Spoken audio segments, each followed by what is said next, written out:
팝업 스토어는 주요 상권 공실 문제를 해결할 수 있을까? 신사역 가로수길, 세로수길 탐방. 오늘은 팝업 스토어에 대해 살펴볼까 합니다.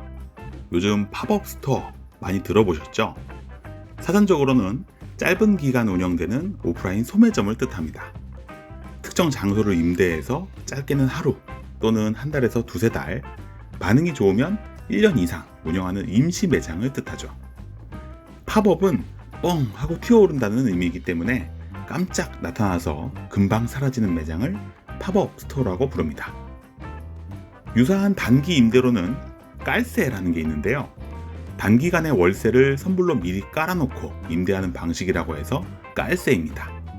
주로 장기 임대와 그 다음 임대 사이에 잠깐 비어있는 기간을 땡처리 같은 느낌으로 옷이나 일회용품, 수입 식료품을 파는 경우가 많았었죠. 2002년 처음 생겨서 한때 히트했던 팥빙수 브랜드 아이스베리도 여름방학을 이용해 신촌의 허름한 자리에서 단기 깔세로 시작했었습니다. 당시 팥빙수는 고급 음식으로 가격이 비쌌는데 아이스크림과 빙수를 조합해서 아주 저렴한 가격에 판매했던 전략이 먹히면서 투자를 받고 급부상하게 됐었죠. 만약 2023년에 그런 일이 있었다면 아이스베리 1호점이 신촌에 팝업 스토어를 개장했다라고 기사화 되었을지도 모릅니다. 어쨌든 요즘 이 팝업 스토어가 핫합니다. 성수동이나 더현대 서울같이 유행이다 싶은 상권은 이 팝업 스토어가 어김없이 자리 잡고 있죠. 오늘 찾은 신사동 가로수길, 세로수길도 마찬가지입니다. 운영 중인 팝업 스토어도 많고 팝업 스토어를 공사하는 매장도 많습니다. 또 팝업 스토어가 잠깐 들어왔다가 나간 자리도 많고 팝업 스토어 임대를 구한다는 안내도 심심치 않게 찾아볼 수 있죠. 그런데 한편으로는 팝업 스토어가 많아지면 좋은 건가? 생각도 듭니다. 먼저 소비자에게는 어떨까요? 짧은 기간 운영하는 실험적인 매장들이 많아지니 사진을 찍거나 구경하기는 참 좋습니다. 요즘 사람들이 원하는 한정판 같은 느낌을 주죠. 반면 기간이 짧기 때문에 핫한 아이템은 줄을 서도 입장하기 힘들 뿐만 아니라 다음에 가면 사라져 있기 때문에 아쉬움이 남습니다.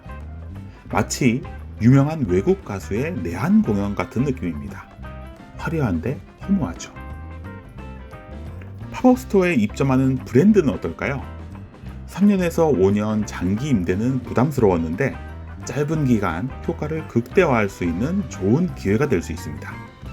온라인에서만 판매하던 브랜드가 오프라인에서의 가능성을 살펴보기 위해서라거나 국내에 처음 들어오는 해외 브랜드라면 주요 상권에 팝업 스토어를 개설할 만하죠. 또 기존 브랜드에서는 원래 브랜드가 가진 컨셉과는 무관한 새로운 것을 도입하거나 다른 브랜드와 결합하거나 신상품이 출시되었을 때 테스트베드로 팝업 스토어를 활용할 수 있습니다. 그런데 기간이 짧다 보니 매번 새로운 것을 기획해야 하는 피곤함도 있습니다. 팝업 스토어의 위치도 다시 선정해야 하고 목표 고객, 기간, 방법, 아이템 등을 계속 바꿔야 하죠. 아마 담당자는 엄청난 스트레스에 시달리고 있을지도 모릅니다. 그렇게 했는데 반응이 안 좋으면 문제지만 좋아도 문제입니다. 반응이 좋으면 성공한 아이템을 확산시킬지 결정해야 하는데 팝업 스토어의 성공이 일반 상권에서 장기로 진행했을 때도 성공할지 장담할 수는 없거든요. 그러니 짧은 기간에 홍보나 인지도 확보, 이미지 개선 등의 목적으로는 괜찮지만 아이템 확장성을 검증하고 실험하는 용도로는 이 결과를 100% 신뢰하기 어렵다는 문제가 발생합니다.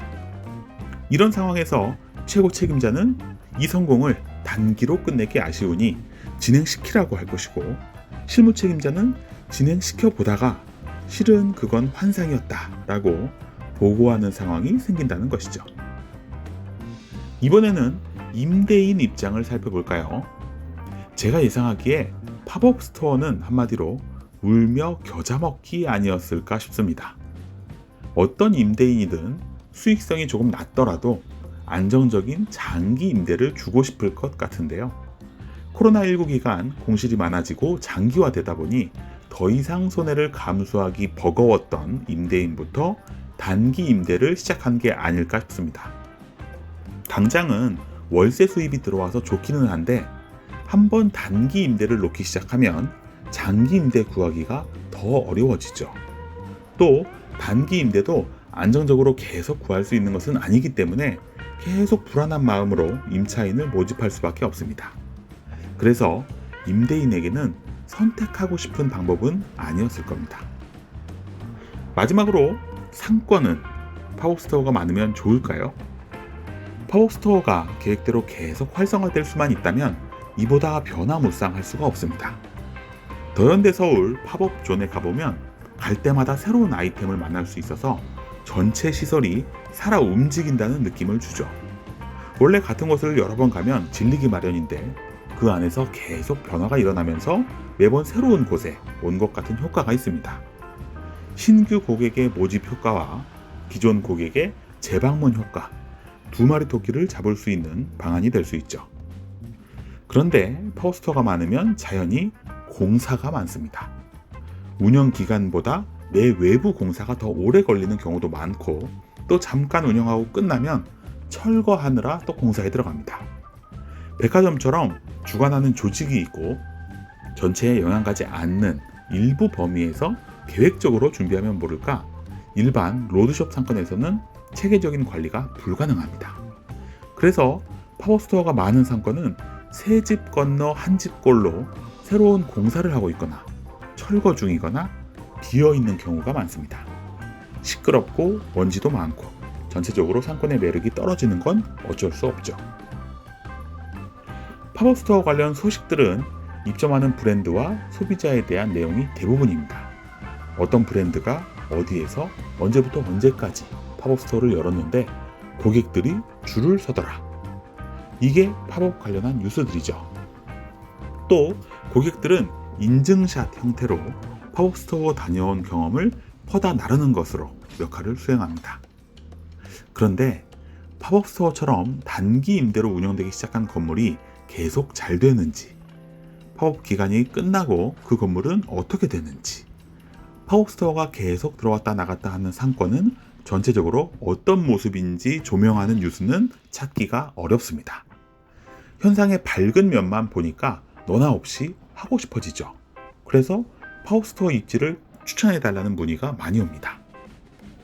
입점하는 브랜드나 고객한테는 크게 손해가 없어요. 문제는 임대인과 상권에 있습니다. 공실이 길어져 마음이 급한 임대인들은 팝업스토어가 유행이라니까 계속 단기 임대가 있을 것으로 판단해서 첫 팝업스토어를 내주거든요. 사람이 미친 듯이 몰리고 줄을 서는 모습을 보면 이제 이 건물도 다시 살아나겠구나 희망이 생기지만 그런 현상은 너무 빨리 끝나버립니다. 고객은 자리에 열광한 것이 아니라 아이템에 열광한 것이라서 이 자리는 금방 잊히기 마련이죠. 그러면 그 자리에 다른 팝업이 들어올 때까지 다시 기다림이 시작되는 겁니다. 만약 팝업스토어 임대를 고민하고 계신 임대인이 있으시면 이렇게도 한번 보시기 바랍니다. 스타필드나 현대백화점, 롯데 갤러리아, 아이파크에서 진행하는 팝업스토어는 그냥 나랑 상관없는 일이니 잘 된다는 뉴스는 보지 마시고요. 성수동도 보지 마십시오. 성수동은 팝업의 집합체처럼 되어가고 있어서 각종 브랜드에서 팝업이 계속 몰릴 테니 비어있을 확률이 다른 상권보다는 낮으니까요. 주요 유통점과 성수동 외의 상권에서 팝업 스토어가 있었다는 뉴스를 찾아보시고 그 기간이 끝났다면 그 자리에 한번 가보십시오.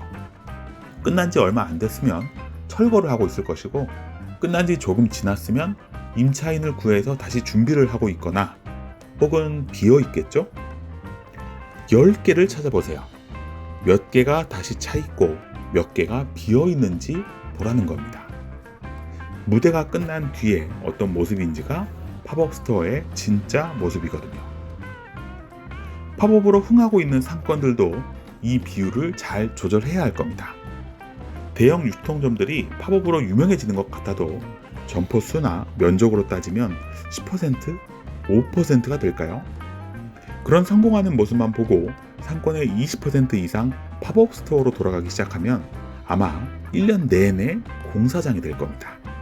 그러다 경기가 어려워지면 한순간 임대가 끊기면서 유령 상권으로 변할 수도 있고요.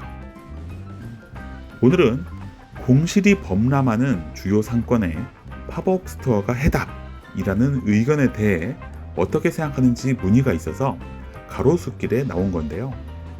단기 임대로 전환하는 게 좋을 리가 없다고 생각하지만 공실이 채워지지 않는 주요 상권이 많아지고 기간도 너무 길어지는데 마냥 손해보면서 기다리라고만 할 수는 없어서 눈으로 확인하고 싶었습니다. 결론부터 얘기하면 역시 팝업 스토어가 답은 아닌 것 같습니다. 일단 아이템 수가 그만큼 나오지 않는데요. 일반적으로 한 아이템이 한 자리에 자리 잡으면 5년을 가는데 3개월 단기 임대로 이 자리를 5년 채우려면 20개 아이템이 필요하거든요. 그런데 우리나라에서 팝업을 시도할 수 있는 기업, 해외에서 우리나라에 진출하려는 기업, 온라인에서 오프라인으로 나오려는 기업, 영화나 드라마 홍보 같은 케이스를 아무리 찾아도 주요 상권의 공실들을 수십 번씩 돌려줄 만큼의 아이템 수는 안 나올 것 같습니다. 기획이라는 게 그렇게 뚝딱 찍어내듯 나오는 것도 아니고요. 그리고 그런 수요가 있다 해도 먼저 대형 유통점과 한두 개 상권에 집중될 가능성이 높기 때문에 기타 상권은 우선순위가 또 밀릴 겁니다. 수많은 주요 상권의 공실들을 해결할 만큼 순서가 돌아오지 않는다는 거죠. 그래서 가능성이 낮다고 봅니다. 이렇게 말하고 나니 되게 팝업 스토어를 부정적으로 보는 것 같은데요. 실은 기업 강의 나갈 때마다 적극적으로 팝업 스토어를 만들어서 실험하라고 주문합니다. 오늘은 임대인과 상권 입장에서 어떤 건물이나 상권인지 따지지도 않고 팝업 스토어에 헛된 기대를 갖고 있을까 싶어서 이렇게 말씀드렸던 것이고요.